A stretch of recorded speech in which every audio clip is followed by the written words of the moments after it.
जानकारी ईरान को गुप्त रूप से रसिया पहुंचा रहा है और जहां जहां उसके अड्डे हैं वहां ईरान एकदम से टारगेटेड अटैक करने पर लगा हुआ है।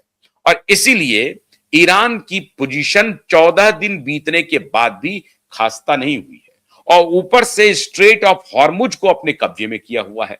उनको मालूम है कि जैसे ही पूरी दुनिया में ऑयल क्राइसिस बढ़ा, क्योंकि देखिए 30 to 40% अकेले भारत जो है वो यूएई, सऊदी अरबिया, कतार इससे तेल खरीदता है और ये सब ऑलमोस्ट इसी रास्ते से होकर के गुजरता है, क्योंकि ओमान और ईरान के बीच में स्ट्रेट ऑफ हॉर्मुज है और इसी रास्ते से होकर के ऑयल टैंकर्स आते हैं।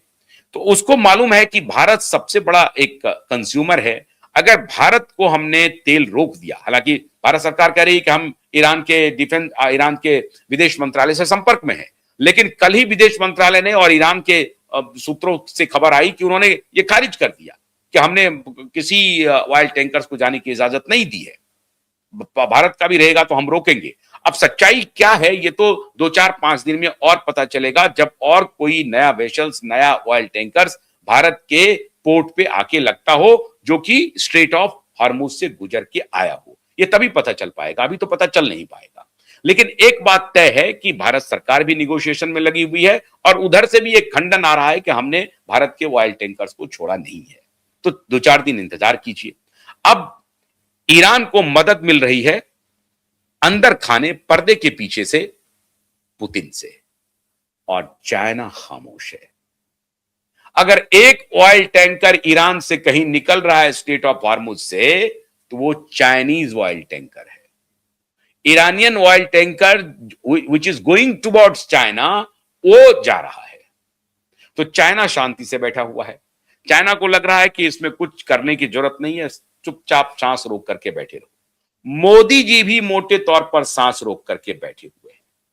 लेकिन अगर यह मामला और लंबा बढ़ा तो नेतन्याहू को छोड़ेगा ये जो ना किसी ना दोस्त का है ना दुश्मन का है, और अपना पैर संभाल लेगा, अंदर चला जाएगा, पीछे चला जाएगा और इस कैलकुलेशन में रहेगा। ये झूठी खबर फैलाते रहेगा अपने कंट्रोल्ड मीडिया से कि ईरान ध्वस्त हो गया जी, ईरान ध्वस्त हो गया, हमने सारे नेस्त नाबूद कर दिए, उनका जो सबसे बड़ा एविल था पूरी दुनिया का, उसको हमने खत्म कर दिया। ईरानियन नेवी को खत्म कर दिया, एयरफोर्स को खत्म कर दिया, हमने ईरानियन आर्मी को खत्म कर दिया। अब उसके पास कोई है ही नहीं जो हमारे पास सरेंडर करेगा, जो टोटल झूठ बोलेगा और इस गिमिक को फैला करके कुछ करने की कोशिश करेगा, क्योंकि इंटरनल हालात बहुत कमजोर होते जा रहे हैं। टैरिफ को लेकर के ट्रंप हार चुका है अपने ही देश में। सुप्रीम कोर्ट ने टैरिफ पर जबरदस्त फटकार लगाई है, तो टैरिफ का मामला उनके खिलाफ चला गया। अब ये जो चौधरी बन रहा था पूरी दुनिया में जाकर के, उनको इच्छा थी कि ईरान को ध्वस्त करके 2-4-5 दिन में ईरान आ जाएगा निगोशिएशन टेबल पर, क्योंकि उनका सुप्रीम लीडर ही खत्म हो गया। निगोशिएशन टेबल पर आएगा, हम कहेंगे कि चलो अब तुम्हारा सब कुछ खत्म है, अब तो मैं बताता हूं वो करता हूं। लेकिन 14 दिन बीत गए साहब, निगोशिएशन टेबल तो छोड़ दीजिए। पुतिन कह रहा है कि मैं अमेरिका और ईरान के बीच में मीडिएट करने के लिए तैयार हूं। अब जो कल तक चौधराहट थी डोनाल्ड ट्रंप की, वो चौधराहट लेकर के पुतिन बैठा हुआ है। पुतिन कह रहा है कि मैं मीडिएट करने के लिए तैयार हूं, और इधर मीडिएशन चालू है, उधर यूक्रेन पर उसका हमला चालू है। तुम इधर हमला करते रहोगे ईरान पर, मैं उधर यूक्रेन पर हमला करता रहूंगा। अब तुम्हारे पास कोई मॉरल अथॉरिटी नहीं है जो हमें यह कहो कि यूक्रेन पर हमला मत करो। हम यूक्रेन पर हमला और तेज करेंगे, और बदले में हमारा तेल भी बिक रहा है, पैसा भी आ रहा है, हम आर्थिक रूप से भी और मजबूत होते जा रहे हैं। तो यूक्रेन को हम और नेस्त नाबूद करेंगे, और तुम्हारे लिए फ्रंट खुले हुए हैं। एक तरफ तुम ईरान में उलझे हुए और दूसरी तरफ तुम यूक्रेन में उलझे हुए हो। हम तो सिर्फ एक जगह उलझे हुए यूक्रेन में, हम तो ईरान में उलझे नहीं हैं। अब अमेरिका का जो ये 2 फ्रंट खुला हुआ है, तो अमेरिका अब दबाव डाल रहा है यूरोपियन यूनियन पे कि साहब अब तुम अपनी लड़ाई लड़ो, यूक्रेन को बचाओ, हम नहीं बचाने के लिए आएंगे, क्योंकि हम एक साथ कितने फ्रंट पर लड़ेंगे। यही गलती हो गई है माननीय डोनाल्ड ट्रंप के रणनीतिकार से और डोनाल्ड ट्रंप से। मिसकैलकुलेशन हो गया, एक साथ उन्होंने 2 फ्रंट खोल दिए। प्रॉक्सी वॉर यूक्रेन और रसिया के बीच में यूक्रेन की तरफ से अमेरिका लड़ रहा है, यूरोपियन यूनियन की कोई औकात नहीं है। अब अमेरिका यूक्रेन को कहेगा कि साहब हम ईरान में भी लड़ रहे हैं, आपके यहां भी लड़ रहे हैं, मैं नहीं लड़ पाऊंगा, बहुत मुश्किल है। और मैंने आपको एक दिन पहले ही बताया है कि वो जो डेट है वो 38 ट्रिलियन पहुंच गया है अमेरिका में। भयंकर मंदी आ सकती है। सऊदी अरबिया ने उनके डॉलर में डील करना बंद कर दिया है। जो सबसे बड़ा उनका भी मार्केट है ऑयल का, चाइना, उसके साथ वो चाइनीज करेंसी में डील कर रहा है। तो डॉलर की हेजिमनी खत्म होने वाली है। इससे ज्यादा परेशान है, बौखलाहट में है अमेरिका कि सऊदी अरबिया ने ही तो हमारे डॉलर की हेजिमनी को आगे बढ़ाया था 1970 में, और 1970 से लेकर के 50 साल से हमने डॉलर को यहां पर ला करके खड़ा कर दिया। आज एक डॉलर का कीमत जो है वो भारत का 90 रुपए के आसपास पहुंच गया है। तो पूरी दुनिया में डॉलर की जो हेजिमनी थी उसको ये ईरान वॉर ध्वस्त कर देगा। तो कहां तो चले थे हम चौबे बनने, छब्बे बनने, दूबे बन के लौट रहे हैं। तो ये हालत हो गई है डोनाल्ड ट्रंप की। और ये जो स्थिति है ये पुतिन के लिए बड़ा माकूल है, चाइना के सिंजिंग के लिए भी बड़ा माकूल है। वैसे तो माकूल है मोदी के लिए भी, लेकिन मोदी की स्थिति यह है कि पुरानी सरकारों ने हमारे देश को बेच दिया था। बेसिकली टेक्नोलॉजी के मामले में, हर चीज के मामले में हम गुलाम थे, गुलाम थे। आप इस बात को मान लीजिए, हमने गुलामी को ही आगे बढ़ाया। वो ठीक कह रही थी, आपने हमने सबने उनका मजाक उड़ाया। वो ठीक कर रही थी कंगना रनौत कि 2014 में आजादी मिली। आजादी तो मिली, लेकिन हमारे ये साहब भी उस पैटर्न पे गए नहीं, बस सिर्फ सोसाबाजी किया। इन्होंने भी बिल गेट्स को तमगा पहनाया, बिल गेट्स की इज्जत की, बिल गेट्स को माल्यार्पण किया, बिल गेट्स को पहुंचाया, खिलाया, पिलाया। और वो कौन बिल गेट्स जो आपकी टेक्नोलॉजी को पूरी तरह से कब्जे में किया हुआ था। अपना ऑपरेटिंग सिस्टम नहीं है भारत के पास। अब अपना ऑपरेटिंग सिस्टम इन्होंने शुरू किया है, तो पता नहीं गवर्नमेंट एजेंसी काम कर रही है कि नहीं कर रही है उसका। तो ये हालात है। हमारी पूरी डिपेंडेंसी वेस्ट पर है, हर चीज में हमारी डिपेंडेंसी है। हमारे जो कॉर्पोरेट घराने हैं उसमें मिलियंस बिलियंस ऑफ डॉलर लगे हुए हैं, इंटरनेशनल कंपनियों के, एमएनसीज के, रॉकफेलर के, फोर्ड के, इन सारे बड़े बड़े रॉथसाइल्ड के, ब्लैक रॉक के, इन सब के सारे के पैसे लगे हुए हैं। तो वो उस तरह से हम आजाद भी नहीं है। इसलिए खैर ये तो पूरा इंटरनेशनल इक्वेशंस होता है, हर जगह कोई ना कोई तालमेल करता है। लेकिन भारत की भी स्थिति कमोबेश जो है वो पूरी तरह से चुप्पी लगाने की ही है, चुप्पी लगा करके बैठा हुआ है। लेकिन अगर भारत, चाइना और रसिया तीनों इस मुद्दे पर एका कर ले तो अमेरिका पूरी तरह से अलग थलग पड़ जाएगा।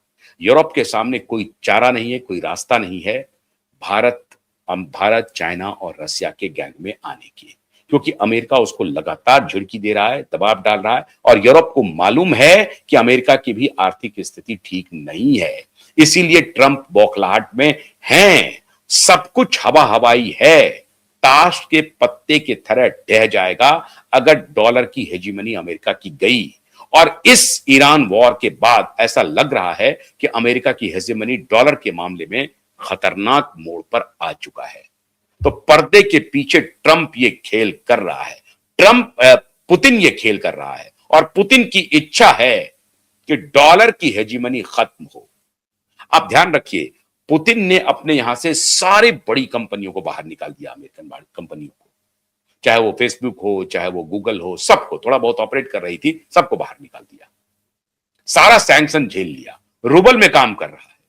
भारत को भी कहा कि हम दोनों रूबल में व्यापार कर लेते हैं, टका में बात कर लेते हैं, आपके हमारे दोनों तैयार कर लेते हैं। भारत उस दिशा में बढ़ भी रहा था, ब्रिक्स के लिए अपना एक पेमेंट सिस्टम तैयार कर रहा था। ब्रिक्स की जो इकोनॉमी है वो 40% और G7 की इकोनॉमी 30% से नीचे आ चुकी है। तो इसीलिए यूरोप डिक्लाइन कर रहा है, इंग्लैंड की हालत बुरी है, अमेरिका उससे अछूता नहीं है मित्रों। तो ये आने वाला जो दौर है वो भारत का है, चाइना का है और थोड़ा बहुत रूस का है। यूरोप, अमेरिका, इंग्लैंड डिक्लाइन कर रहा है मित्रों। इसलिए मुझे लगता है कि last nail in the coffin जिसको कहते हैं, Iran is the last nail in the coffin of American hegemony. America का जो प्रभुत्व का जो ये तांडव होता है, चौधराहट की जो गूंज होती है, उसको फुस करने के लिए ईरान वॉर बहुत बहुत ही पिवटल रोल आने वाले दिनों में प्ले करेगा। लेकिन ये डिपेंड करेगा कि ये वॉर कब तक खिंचता। वॉर खिंचेगा क्योंकि पुतिन पीछे से तिल्ली लगा रहे हैं, पुतिन ईरान को मदद कर रहे हैं। पुतिन चाहते हैं कि ये वॉर खिंचे और पुतिन इसी से वर्ल्ड ऑर्डर को थोड़ा सा नचाएंगे। तो जो न्यू वर्ल्ड ऑर्डर सेट करने का प्लान किया था वर्ल्ड इकोनॉमिक फोरम ने, उनके कुछ एलीट ने, वो वर्ल्ड इकोनॉमिक फोरम का न्यू वर्ल्ड ऑर्डर खत्म हो सकता है कि पुतिन और सी जिनपिंग नया वर्ल्ड ऑर्डर तैयार कर रहा हो और ये जो बेवकूफ बिजनेसमैन है डोनाल्ड ट्रंप, वो मुंह की खा जाएं इस ईरान वॉर के बाद।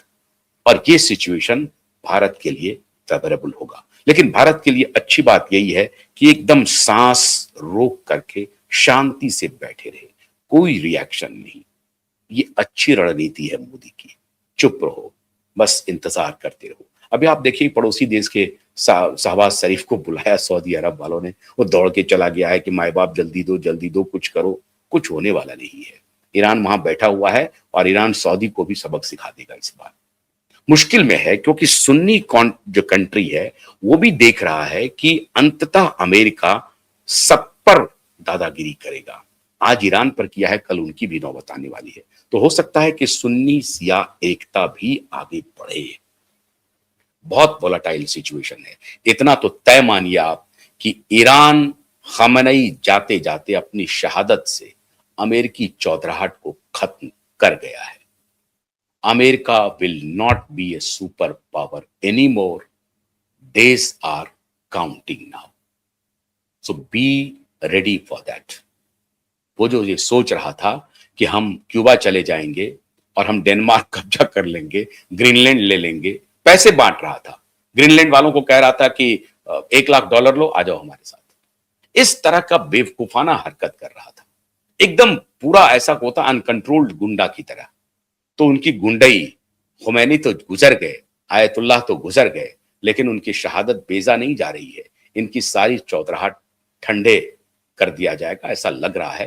और पुतिन उसमें बहुत ही पिवटल रोल प्ले कर रहे हैं, बहुत शांति से चुपचाप खेल कर रहे हैं और बीच में ये भी कह रहे हैं कि हम मीडिएट भी कर सकते हैं। तो वॉर तो रुकेगा, लेकिन पुतिन का पूरा फायदा हो जाएगा। चाइना भी शांति से अपना फायदा उठाएगा। भारत चुपचाप शांति में रहे और शांति से बढ़ रहा है।